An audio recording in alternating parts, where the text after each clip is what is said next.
Someone added more than sugar to the almond tart. But who, and why? Welcome to Rust Evidence. I am your host Silas Wren. Drop a comment. I'd love to know where you're joining us from today. Your presence makes this mystery all the more thrilling. Let's begin. It had rained since dawn.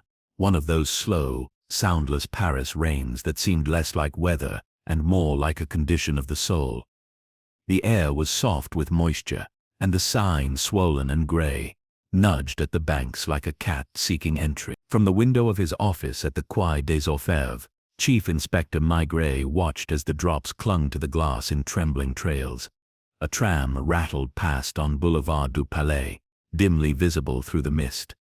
He sat at his desk, not reading the file before him so much as holding it. His pipe, filled but unlit, rested against his lower lip. He liked the weight of the thing, the familiar feel.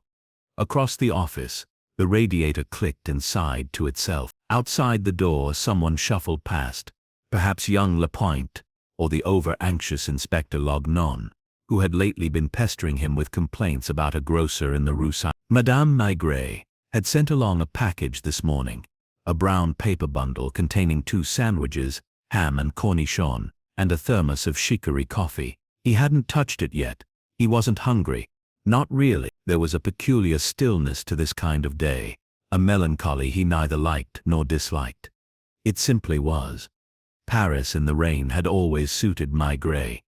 It blurred things just enough to make people speak a little more freely, feel a little more alone. Loneliness, he often thought, was where the truth lived.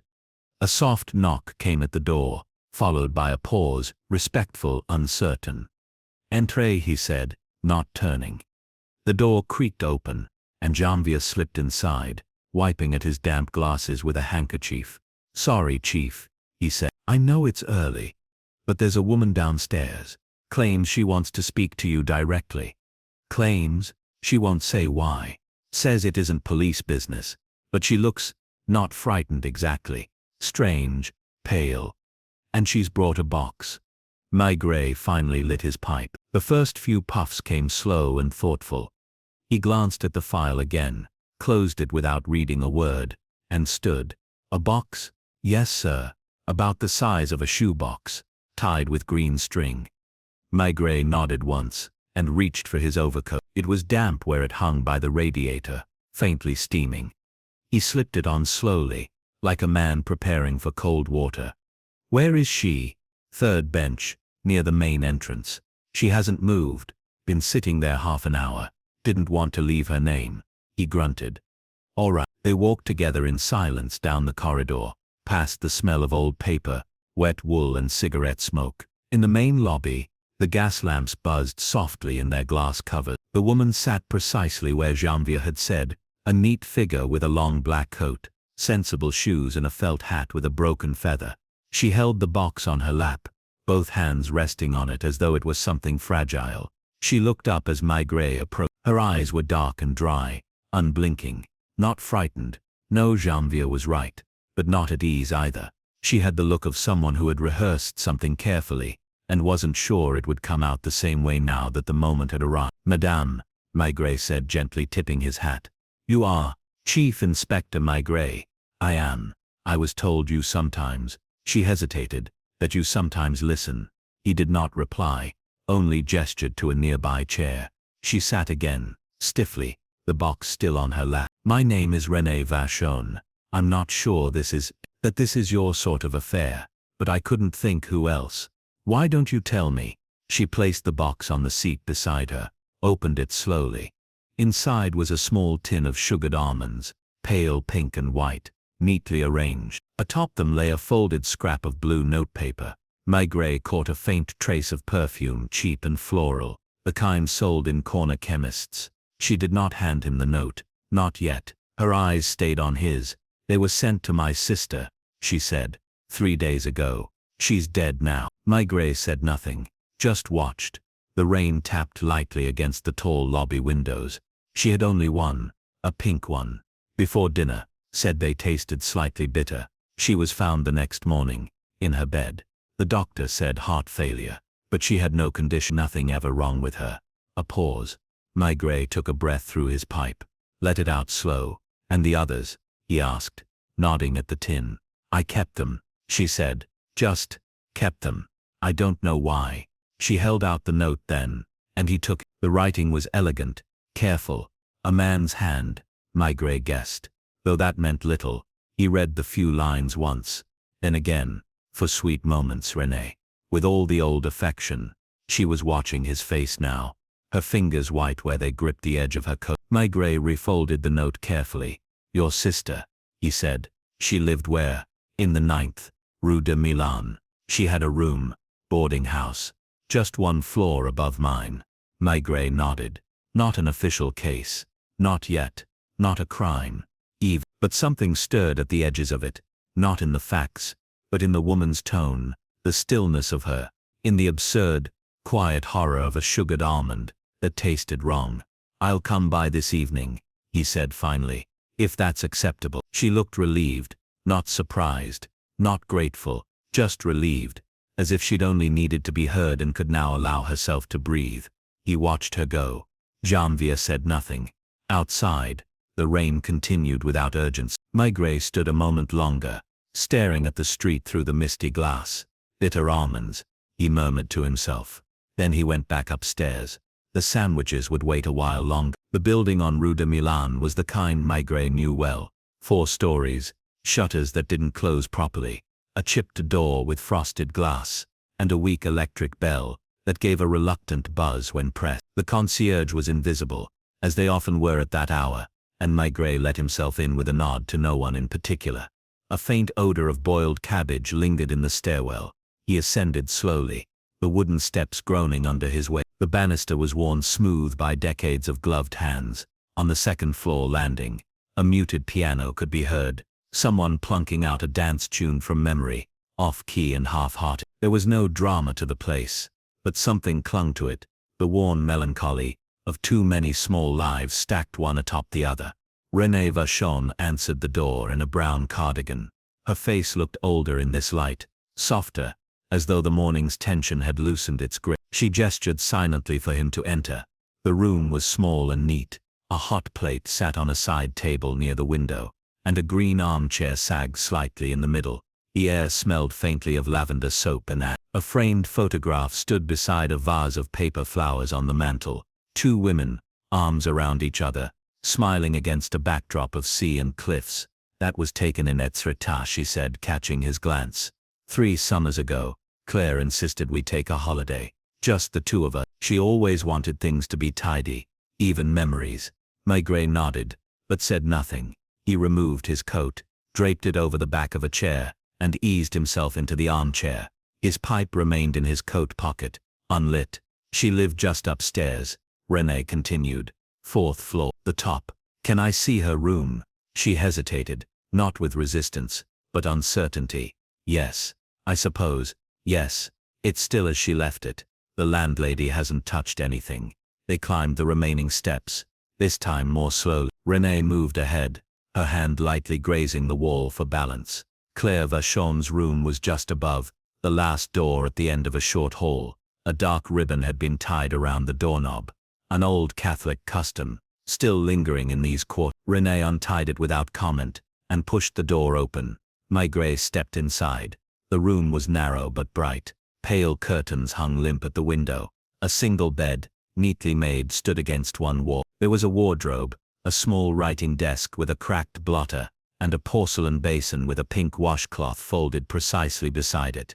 Everything was in order. Too much in order. Did she keep it like this always, he asked. She was precise. Renee said, you see, Claire worked for a notary. She liked rules. Routine liked rules. He moved slowly around the room, hands in his pockets.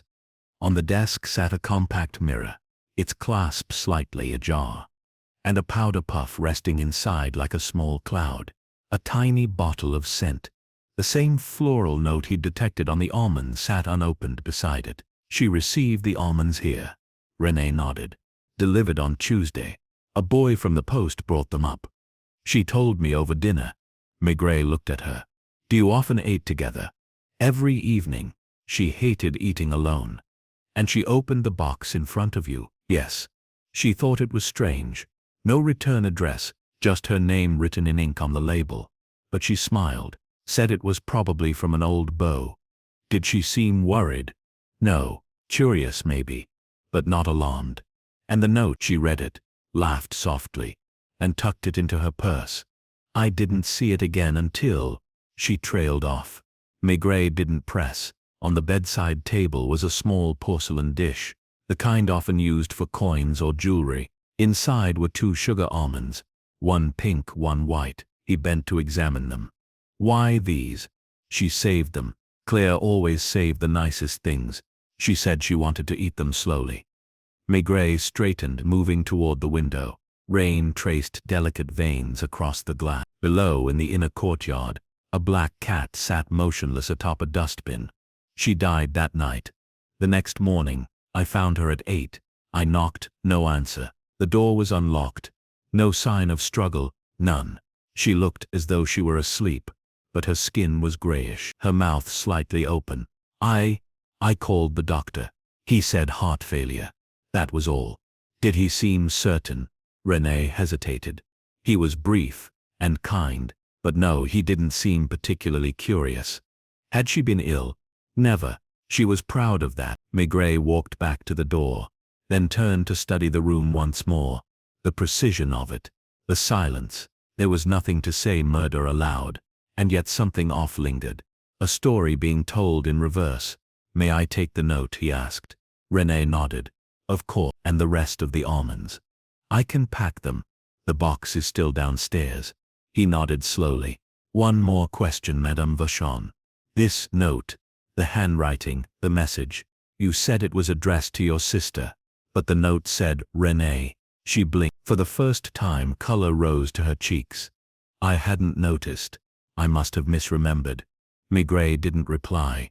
He only looked at her, not unkindly. Then he moved past her and started down the stairs. Outside, the rain had stopped, leaving the streets shining with residue. The cafe on the corner had its awning half unfurled, a waiter sweeping cigarette butts from under the chairs. Maigret lit his pipe and crossed to the window, nodding to the proprietor as he entered. He took his usual seat at the back, ordered a beer and pulled the note from his coat pocket. He read it again. For sweet moments, Renee. With all the old affection. It wasn't a mistake. If Claire had received it, someone had meant to confuse, or someone had written it with full intent. The wrong name. The old affection, perhaps too old to still be wanted. He watched the people pass by outside. Women with bags under their arms, men with collars turned up, a boy chasing a ball in the wet street. All of it blurred slightly by the cafe window's steam. A simple death, a quiet room, a sugared almond, and a name that didn't belong. He sipped his beer and let the silence fill in the rest. The next morning, the streets were still slick with the night's rain, though the air had turned clearer, edged with a weak spring sunlight. Maigret left the Quai des Orfèvres a little after 10, refusing the offer of a car. He preferred to walk. It helped him think, not about facts but about people. He took Rue de Provence and paused for a moment before a tobacconist's shop, scanning the painted glass door of the building next to it. The brass nameplate read, Maître Jules Magnot, notaire. He pressed the buzzer, and waited. A disembodied voice crackled through the intercom. Female clipped. Yes, Chief Inspector Maigret, Brigade Criminelle. There was a pause, then a click. He pushed the door and stepped inside. The lobby was tiled in beige and green. The walls hung with framed architectural drawings. A potted rubber plant in the corner. A narrow staircase led to the first floor, where the office itself was tucked behind a glass-paneled door. Inside, a woman of about 50 with tidy hair and a pinched expression stood behind a desk. She wore a navy blue blouse and gold-rimmed spectacles that seemed too large for her face.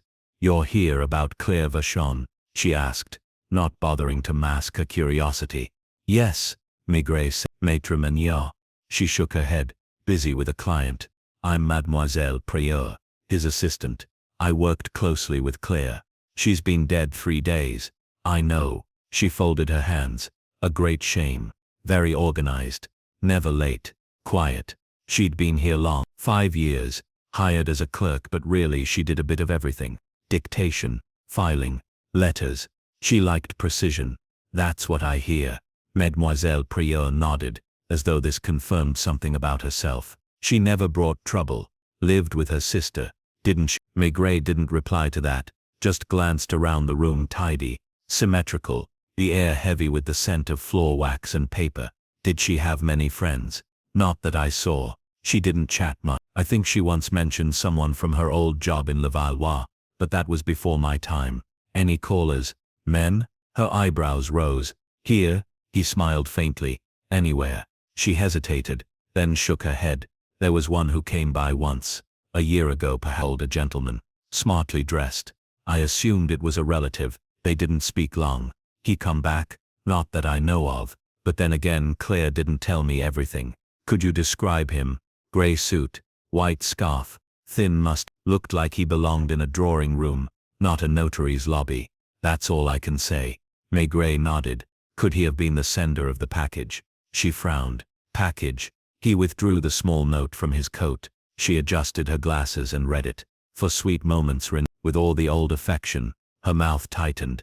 I don't know who wrote it, but it's too familiar. Not Claire's world. Too familiar. She didn't go in for sentiment. She believed in punctuality, clean shoes and quiet evenings. Did she talk about her sister? Sometimes. Seemed protective of her. But a little tired too. Renee didn't work. Claire paid for the flat, I believe. Did she resent that? Resent? No. But she didn't boast about it either.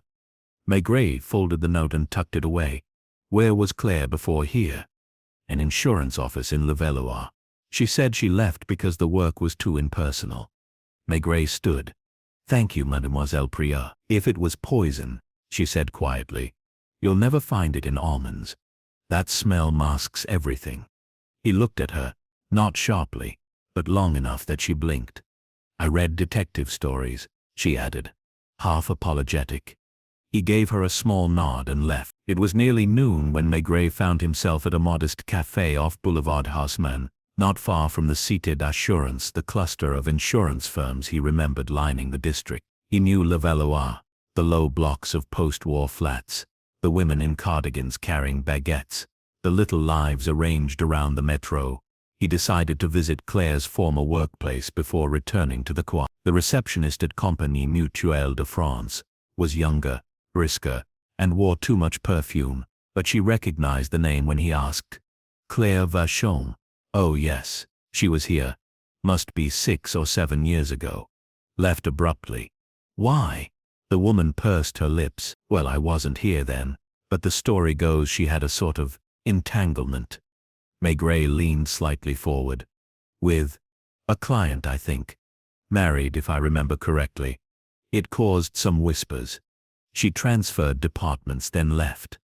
We never saw her again. Do you know the man's name? No, but you might ask Monsieur Lescaut. He's been here forever. Top floor. Maigret thanked her, and climbed. Lescaut was the sort of man one expected in such places. Narrow tie, clean fingernails, and a mustache kept with military precision. He received Maigret with professional caution, but warmed slightly at the mention of Claire. She was very discreet, he said. But I remember the episode. Her involvement with a policyholder caused a stir. Name?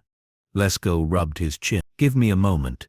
He sifted through a drawer, pulled a file, flipped several pages. Yes. Augustine Lachaume, retired school director. Widowed, lived in the 15th. Maigret repeated the name slowly. Still alive? I believe so. He withdrew his annuity last year. Did she, Claire that is, ever speak of him? Not after she left. It was a private business. But there were rumors, something about a ring and a refusal. Maigret left with the name turning over in his mind. Augustine Lachaume, a man of quiet habits, old enough to wear a scarf and cologne and to send sugared almonds as an afterthought. Or perhaps as a warning. That evening, back at the Quai des Orfèvres, Maigret sat in his office, watching the first shadows of night stretch across the Seine. He lit his pipe and reviewed what little he had. A tidy death, a sister too careful, and a note with the wrong name, and now, a man, Augustine Lachaume, who had once meant something to Claire Vachon. The question, as always, was not what had happened, but who had felt enough to cause it? He would visit La Chaume tomorrow. For now, he sat and listened to the building settle around him, footsteps in the corridor, the creak of chairs, and in the distance someone laughing without joy. The almonds remained on his desk in their box, the green string coiled beside them like something shed. The 15th arrondissement had a flat, reticent air.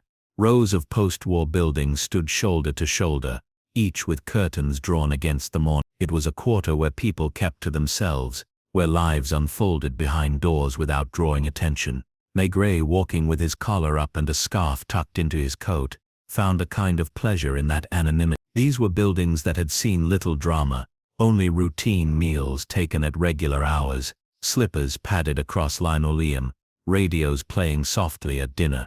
Rue des Entrepreneurs was one such street. Number 46 stood at the corner, a modest 5-story with a dented metal buzzer. Maigret pressed the button marked La Chaume, 3A, and waited. A pause, then oui, Maigret, police judiciaire. Another pause, a longer one. The buzzer buzzed. Inside the stairwell was dim, the tiles polished by age and habit. Maigret preferred stairs to the lift. The walk up gave him time to observe. On the 3rd floor the door opened before he knocked. Augustin La Chaume was older than Maigret expected. Late 60s, perhaps even 70. He was tall, lean, still elegant in a quiet way. He wore a cardigan over a shirt and tie and house slippers that whispered against the parquet. "Inspector," he said, "I wasn't expecting anyone. Few people ever are." La Chaume stepped aside. The apartment was tidy, faintly scented with tobacco and lemon oil. Shelves of books lined the walls, school editions, Latin grammars, volumes of Voltaire and Anatole France. A pot of coffee steamed on a tray beside a slice of buttered toast, untouched. "Please," La Chaume said, motioning to an armchair. "You'll forgive the hour." Maigret sat, setting his hat beside him. He didn't reach for his pipe. "Not yet." "You knew Claire Vachon," he said. Something flickered across La Chaume's face. Not surprise, not fear, but recognition. He nodded slowly. "A long time ago we were acquainted." Maigret waited. "She worked at an insurance firm. I'd gone in to inquire about my annuity. We spoke several times. She was," he hesitated, "reserved, but kind. More than an acquaintance." La Chaume offered a thin smile. "You've spoken to her colleagues, I presume?" Maigret didn't answer. The man's voice had a slight tremor, the voice of someone used to speaking with care, choosing words as though they were glass. "She died last week," Maigret said. "I read it in the paper, the death notices. You didn't attend the burial. I didn't think it appropriate." "Why not?" A pause. La Chaume leaned back, his fingers steepled. "We hadn't spoken in years. After, well, things ended." "How did they end?" "She wanted something I couldn't give. I was too old, too uncertain. She resented that. Or perhaps she simply saw through me. And now, he looked Maigret in the eye. "I regret it. That's all." Maigret let the silence grow. It was one of his methods. Not accusation, not even skepticism, just presence. Most men, he'd found, grew uncomfortable with their own words after a minute or two. La Chaume stood, crossed to the sideboard, and poured coffee into 2 cups. No sugar, no cream. He handed one to Maigret. "You came because you think her death wasn't natural. I came because someone sent her a box of sugared almonds, and a note addressed to her sister." Now La Chaume did start, a slight tightening around the eyes. "I don't know anything about that." Maigret pulled the note from his pocket and unfolded it, laying it gently on the table. "For sweet moments, René," with all the old affection. La Chaume looked at it for a long time, his face unreadable. "You think I wrote that?" "I don't think anything yet. It's not my handwriting." "No." He pushed the note away too lightly. The motion was performed rather than felt. "You ever meet the sister?" "Once. Briefly. She was different. More talkative. But Claire was the one with substance. You were fond of her. I told you I regret what happened." Maigret sipped the coffee. It was too hot, slightly bitter. "Did you stay in contact?" "No. After she left the company, I heard nothing. I thought she'd married, moved away. She lived above her sister in the 9th, kept working, quietly." La Chaume nodded, but there was a slight pull at the corners of his mouth, like a smile he hadn't. "Who else might have sent the note?" "I couldn't say." "Note." You had no unfinished business? The older man's lips twitched. We all have unfinished business.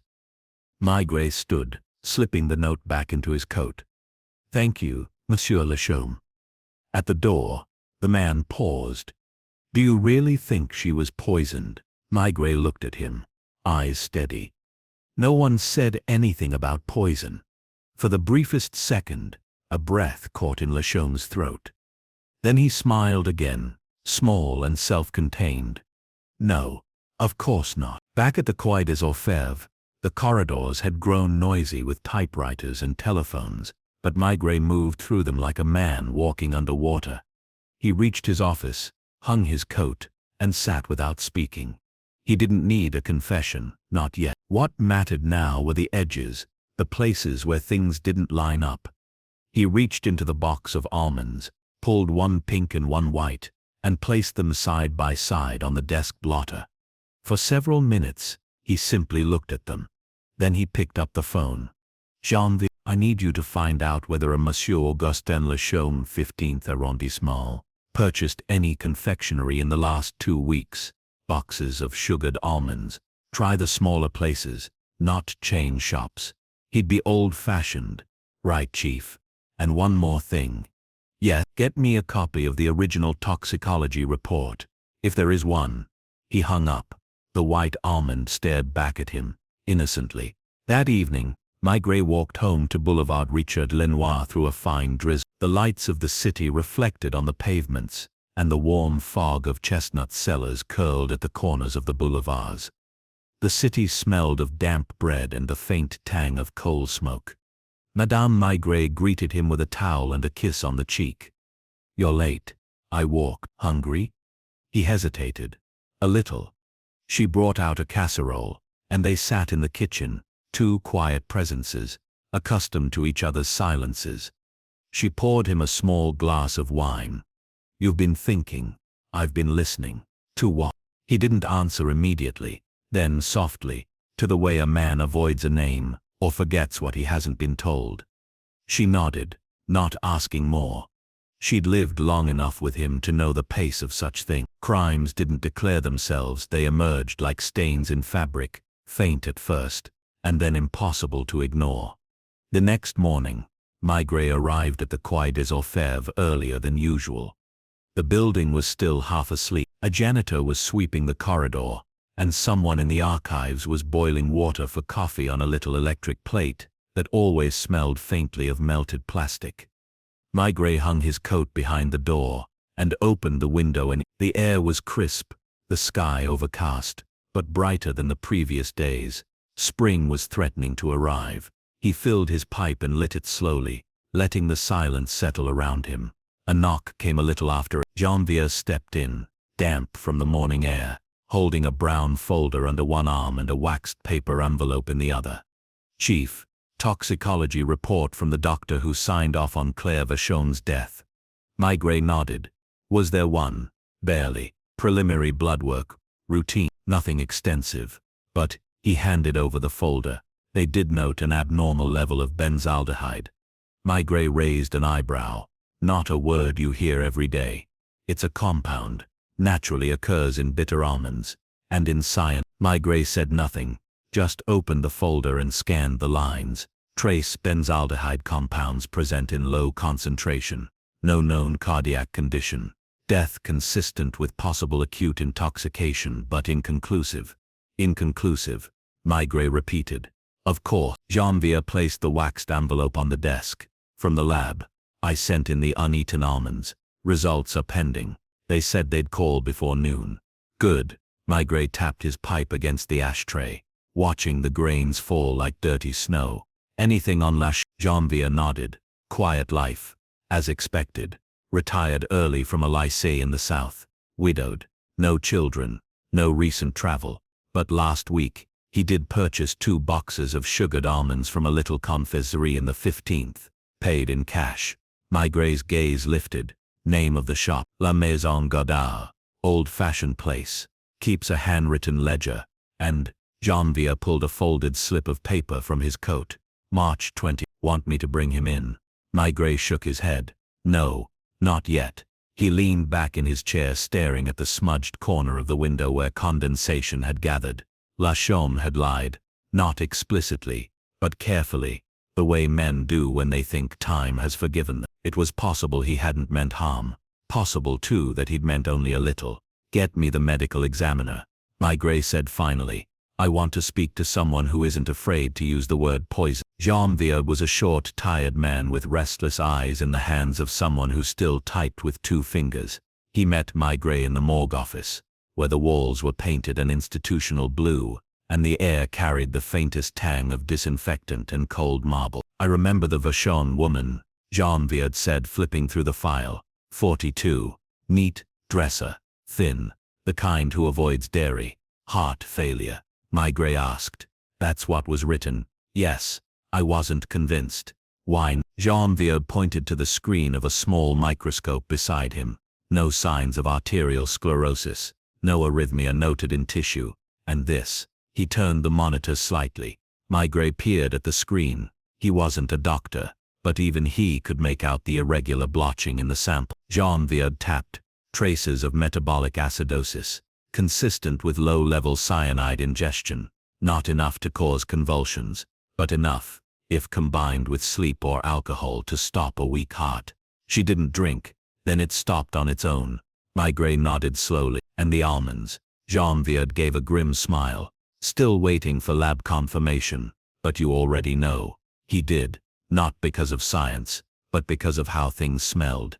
Not literally, but humanly. Something in René Vachon's calm, in the absence of grief from Lachaume, in the ease with which both of them had stepped around the name Claire. "Let me ask you," Maigret said, "if a man sent poison in sugared almonds, enough to kill but not enough to be obvious, how would he know the dose?"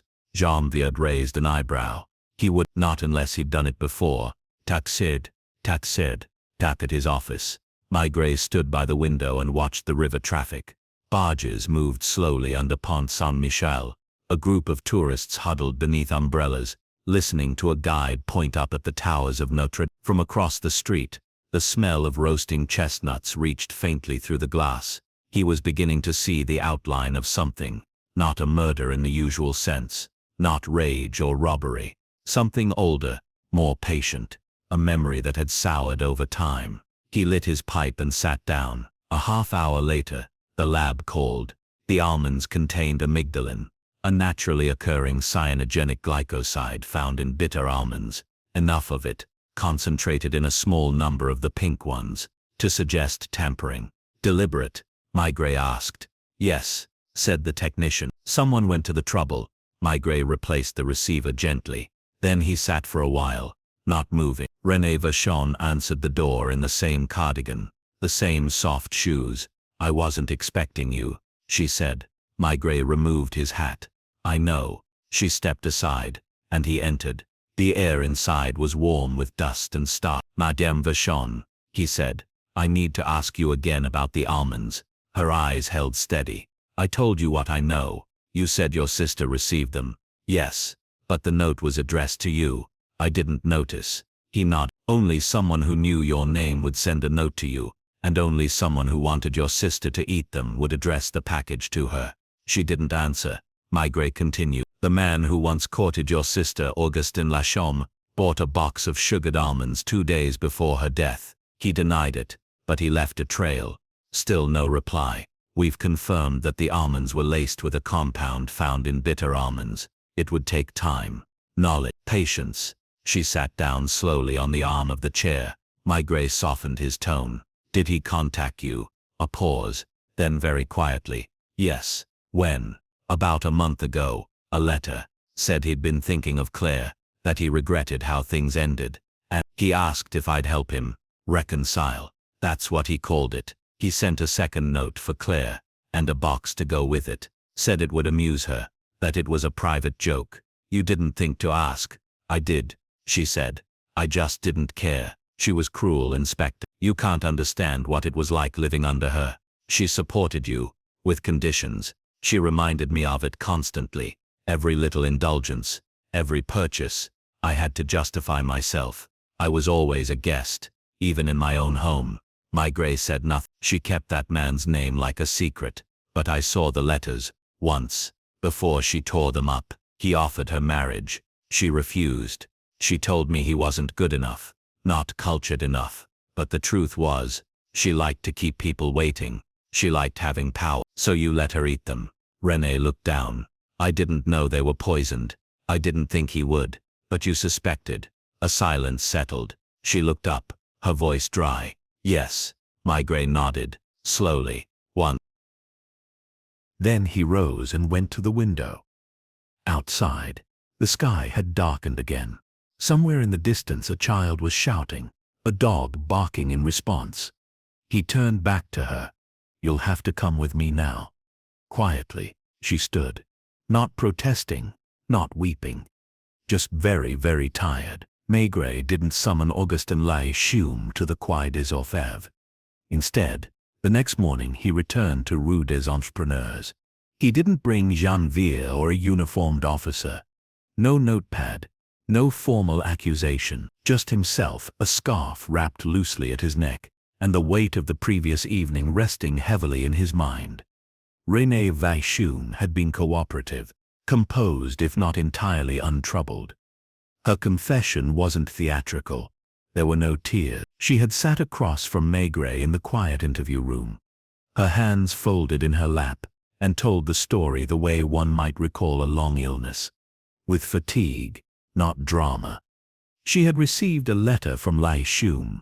He'd asked after Claire, spoken of regrets, hinted at a reconciliation. The note and almonds came a week later.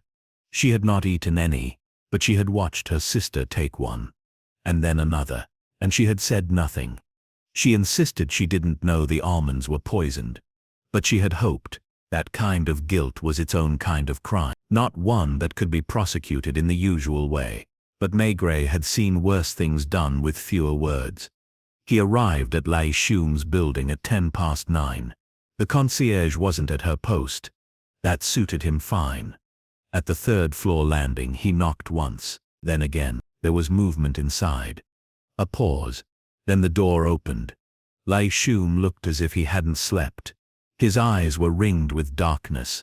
His shirt, though buttoned, was misaligned, and the cardigan he wore hung askew on his frame. Still, he maintained an air of dignity, that practiced reserve of someone raised to believe emotion was best left out of public rooms. "Inspector," he said, "I assume this isn't a social visit." Maigret said nothing, just waited. Lachume stepped aside. "You may as well come in." The apartment was warmer than Maigret remembered. A faint sourness lingered. Stale tobacco. Something left too long in a dish. The shutters were drawn despite the morning light. Maigret removed his coat and sat in the same chair as before. Lachume stood by the mantel, not offering coffee this time. He didn't speak. Maigret pulled the folded note from his coat and placed it on the table between them. He didn't unfold it, just laid it there like a card in a slow game of patience. Lachume glanced at it, then away. "She came to see you, didn't she?" Maigret asked. "Renee." The older man gave a small nod, barely perceptible. "She told you she had no sympathy left for her sister, that Ray had made her life small, that she wanted freedom." Lachume said nothing. "She said she'd help you." At that, Lachume raised his eyes. "She didn't help me," he said. "She watched." Same thing in the end. Lachume's jaw tightened. He moved to the sideboard, opened a drawer, pulled out a cigarette tin. Not tobacco. Something heavier. He opened it, extracted a paper, and laid it on the table beside the note. Maigret reached for it. It was the original letter, written in Lachume's own hand, addressed to Claire. He read it slowly. "Claire, I send these with no intention but to amuse. You once said you missed the confections from Alsace. I hope they remind you of sweeter times. No bitterness remains on my side. A.L." Maigret folded it again. "You didn't poison them," he said quietly. "No, but you suspected someone might." "I trusted her less than I should have. But I didn't think it would go so far." Maigret lit his pipe. The smoke drifted upward between them. "You knew Claire well. You knew how she liked routine, how she saved things. Yeah. So when Renee told you she had shared the almonds with her sister, what did you think?" Lei Shun turned his back. I thought Claire would eat them slowly, that it wouldn't matter. You hoped she wouldn't eat the poisoned ones. Yes. But you let it happen anyway. I'd already mailed the box. It was done. Not quite. There's always a choice. Lei Shun turned slowly. He looked older now. Not just weary but hollowed. I loved her, he said. That's not a defense. I don't even know if it's true anymore, but I spent years thinking about what might have been different. She made me feel like a foolish man. And I was. But still, Maigret said nothing. He watched the man breathe, his shoulders rising and falling like someone struggling with water in the lungs. She always held herself apart, Lei Shun said. Even when she kissed you, it felt as though she were measuring the distance. That smile of hers, it wasn't warmth, it was power. So you wanted to teach her something? No, Lei Shun said. Not consciously. I wanted to reach her, to stir something in her. The almonds were a symbol, a shared memory, something light, something from a time before it all went cold. But Renee intercepted it. Yes, she said she'd bring it up herself, that it would mean more coming from her. Maigret leaned forward. And when you heard Claire was dead, I knew. Did you call anyone? No. Did you try to find out what happened? Lei Shun lowered himself slowly into the chair opposite Maigret. I read the death notice. The word sudden told me everything. The room was very quiet now.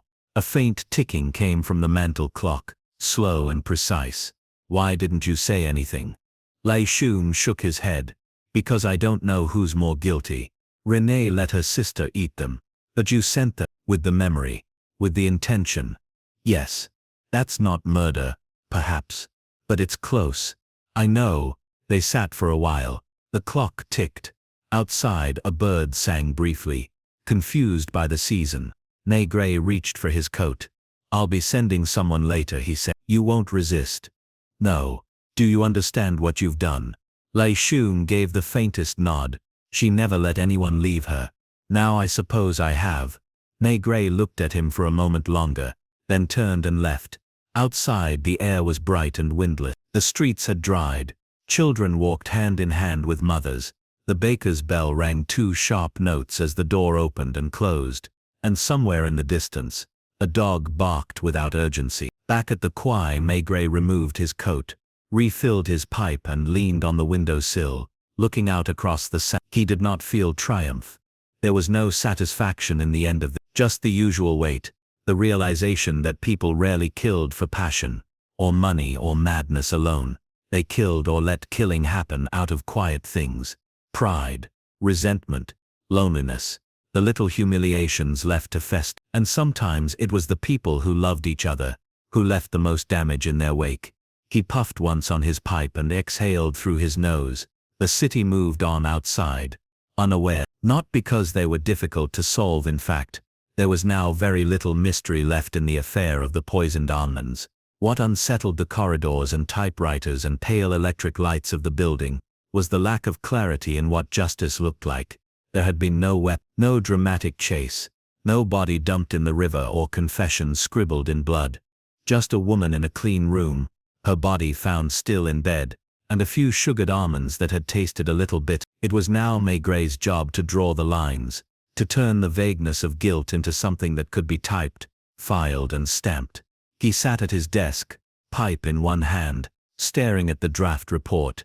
Laponti, fresh-faced and eager, had typed it up that morning. Claire Vachon, female, age 42, deceased under circumstances initially considered natural.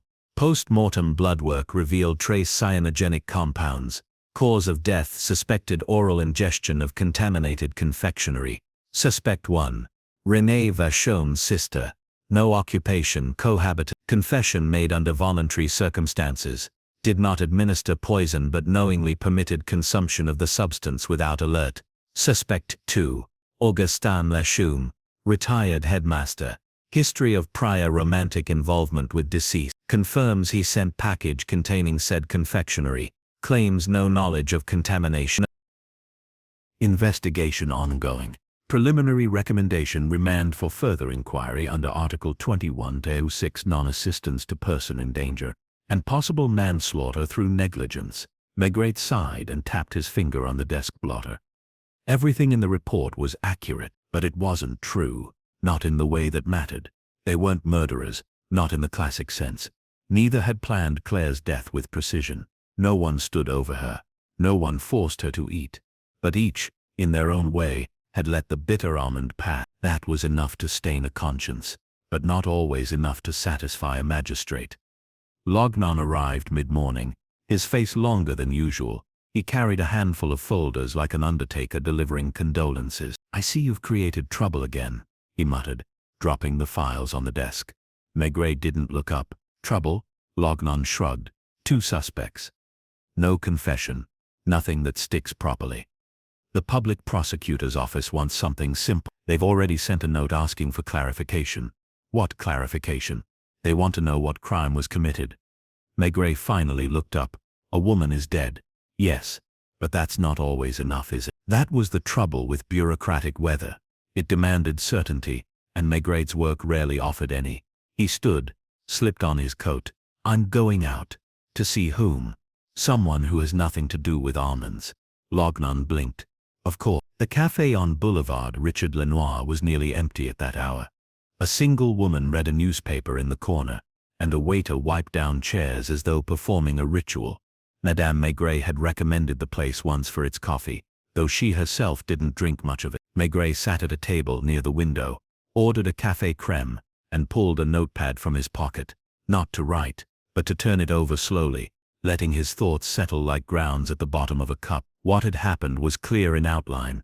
Claire Vachon received a box of sugared almonds, containing several laced with amygdalin.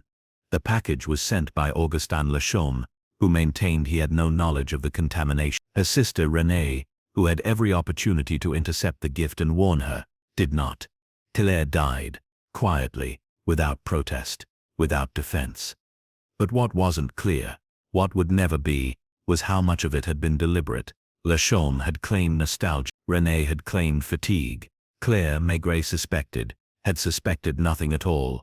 That was what haunted him. She had died not from malice, but from indifference. He sipped his coffee, watching the steam rise. It was Judge Comilio, dry as ever. "I've received your report," he said. Maigret grunted. "You understand, of course, that this isn't clean. No fingerprints, no signatures, no poison vial tucked under a floorboard. Just suspicions. And a dead woman." "Yes," Comilio sighed. "But legally, what do I charge them with? They didn't intend death. Does it matter? In court, yes. Out here in the world, I leave that to you." Maigret didn't argue. He rarely did with Comilio. Instead, he spoke quietly. One sent a box. The other watched her open it. She ate the almond with a smile. "That's not a crime. But it's not nothing." There was silence on the other end. "Then proceed with a recommendation for negligent homicide. If you think you can make it whole, but don't expect the papers to like it. I never do." Not dramatically, but silently, her hands shaking as she signed her statement. She asked if she could retrieve her scarf from the apartment. Lachaume, by contrast, had remained quiet. He did not protest. He asked for no lawyer.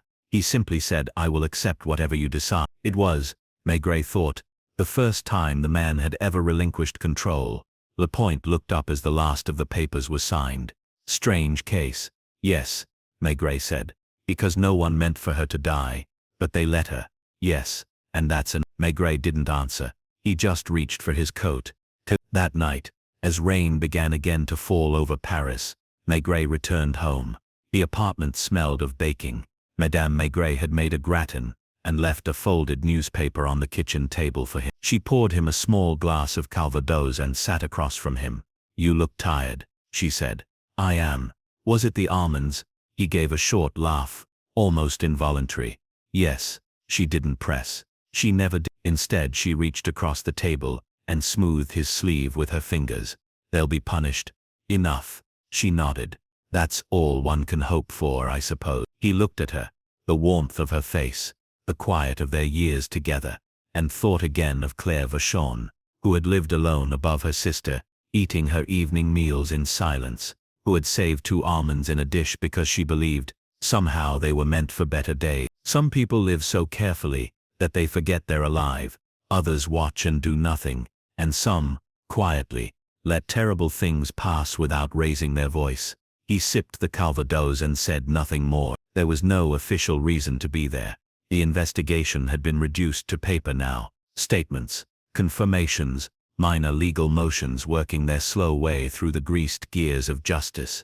But something still pulled him back to the 4th floor. The concierge nodded without interest.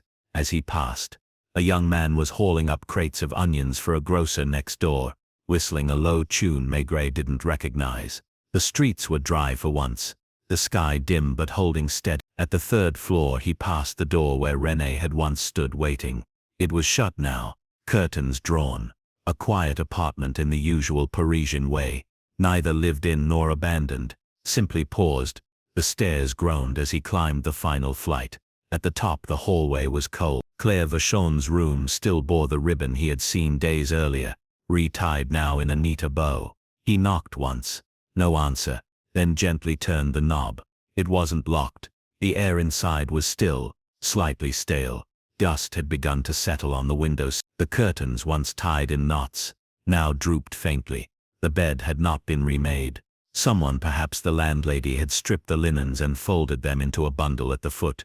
There was something sorrowful about it, the way a body is removed, but a presence lingered. He moved slowly through the room, not searching, just observing.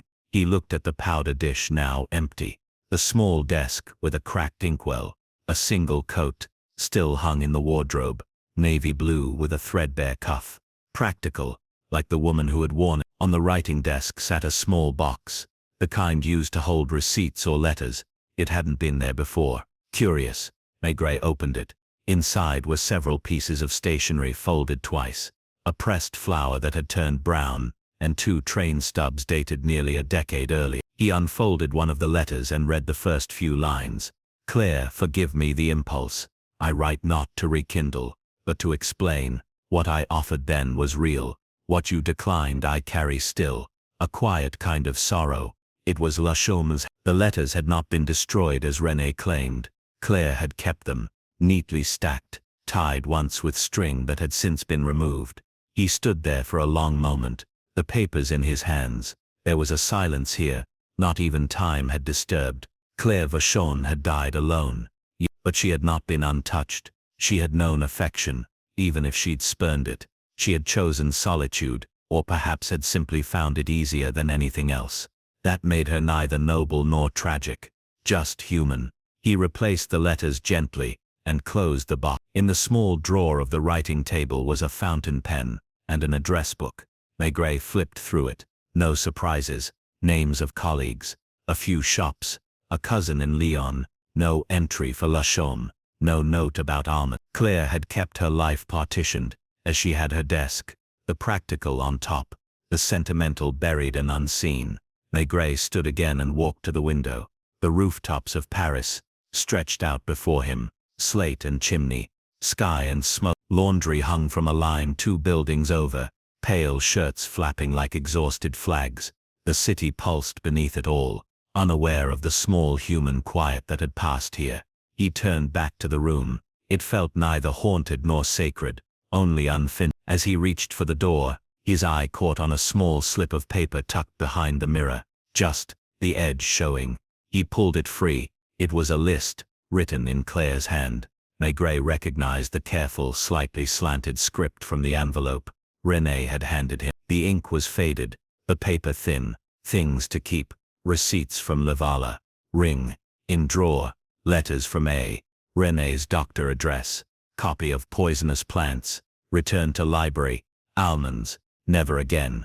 He read it twice. The list wasn't dated, but something about the tone, half reminders, half warnings, gave it an emotional timestamp, perhaps from the time she had left Lavala. When things with Lachaume had soured, the final item caught him, Almonds, never again. Had she known? It wasn't suspicion of Lachaume that had killed her. It was something simpler. She had written that note long before. She had decided once not to eat them again. But people forget, or they forgive, or they allow themselves one indulgence, one pink almond, and then another, and then silence. He folded the list and placed it in his coat, not for evidence, not for the file, just to remember. At the bottom, The concierge looked up from her paper. She had no visitors, the woman said. Maigret stopped. Claire Vachon, she clarified. Never saw anyone come for her. Always just the sister. He nodded. She was private. Too private. The concierge muttered. That one kept everything locked up inside. Maigret gave a polite nod and stepped out into the street.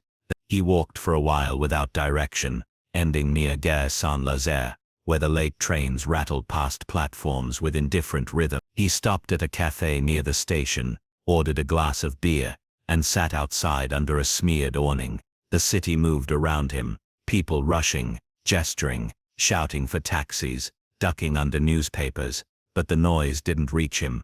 Claire Vachon's death would never make headline. There would be no trial with flashing cameras, just a few pages in a court file, a quiet funeral, and an apartment slowly being cleared out. But Maigret knew that death wasn't measured in noise. Sometimes the most final moments happened without sound. He drank his beer slowly, watching the light dim, the city exhale. He took the stairs rather than the lift, more from habit than preference, and opened the door to the familiar smell of onions, bay leaf, and something stewing gently on the stove. Madame Maigret appeared from the kitchen, wiping her hands on a checkered towel. "Did you?" she asked, though she already knew the answer. He shook his head and removed his coat. "Well, there's a bit of veal left, and the rest of the grate." "Perfect," he murmured, lowering himself into the chair with a slow, weary sigh. She brought him a plate, poured a modest glass of red wine, and returned to the stove without asking another question. That was something Maigret had always loved about her, her capacity for silence, when silence was necessary. After a few minutes of eating, she sat down across from him, her own meal barely touched. "You've finished with the case?" she asked softly. He nodded. "As much as one finishes anything like this. They're both in custody, more or less. Renee will be charged. Negligence, primarily. There may be complications, but she's admitted to letting her sister eat the almonds without saying a word." Lachon. He took a sip of wine. "It's harder. He sent the box, but there's no proof he meant harm. And do you think he—" Maigret paused, chewing slowly. "I think he sent them with memory, not murder, but memories can be crueler than intentions." Madame Maigret folded her hands on the table. "You don't seem settled." "I'm not. I keep thinking about how it happened. The ordinary way she died, in her bed, alone. People die that way all the time." "Yes," he said. "That's what's troubling." He finished his meal and sat back. The window above the sink showed only a blur of city lights, and the reflection of their quiet dining room. There were no villains, he added, only people who loved badly. She gave him a faint smile.